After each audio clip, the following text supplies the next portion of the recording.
Ubabalwa rhunqu wakugompo noneminyaka engama-31 ubudala ngomnye woomama ababeleka abantwana babo ngomhla woku-1 wonyaka omtsha kwisibhedlele iFree eMonti.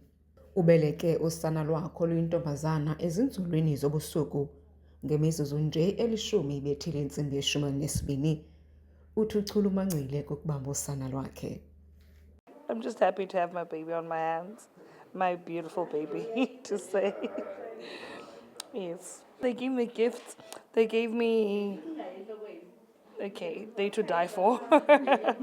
They gave me a gift for the baby and for myself as well, because the gowns and everything were for me. And then it's actually going to help me when it comes to the baby, because I haven't bought them as yet. She was born at 12:10, which is 12:10.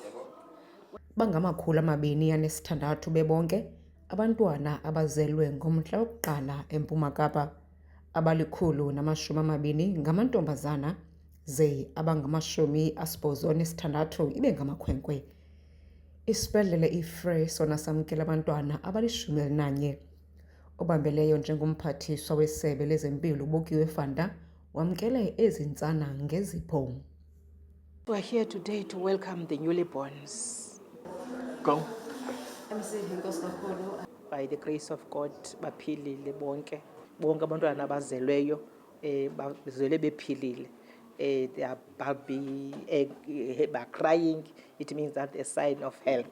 So simbulela uThixo ngoba beze bephilile. Nangona kunjalo iyakhula inkxalabo malunga nokukhulelwa kwabantwana kwi-11 elibeleke eFree.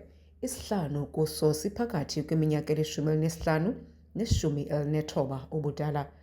Umphathiswa uFanta nobonakala edanile ngala manani uthi abazali mabavula amatyala okudlwengulwa xa abantwana babo bekhulelwa bebancinci. 15-year-old, 16-year-old, we are really worried. Because in South Africa, to sleep with less than a 16-year-old, it's a rape. It's a statutory rape. Unfortunately, abazali want to appeal to them. Bangathatha cordially into yokulala kwabantwana kuthi hayi ngumntwana wenkwenkwe. Noba ngumntwana wenkwenkwe must take responsibility, because that's rape. They must open rape cases ngumntwana wakho ne-15 years ne-16 years oye wamitha. Kwangaxeshanye uBokiwe Fanta wamkela oogqirha bakuqeqesho abangama-69 kwesi sibhedlele. Uthi abazokufumana uqeqesho nje kuphela, kodwa baza kuncedisa nasekuphuculeni ukuhanjiswa kweenkonzo zempilo. Ndinguyamkela Mtshiwe weendaba ze-NPK eMonti.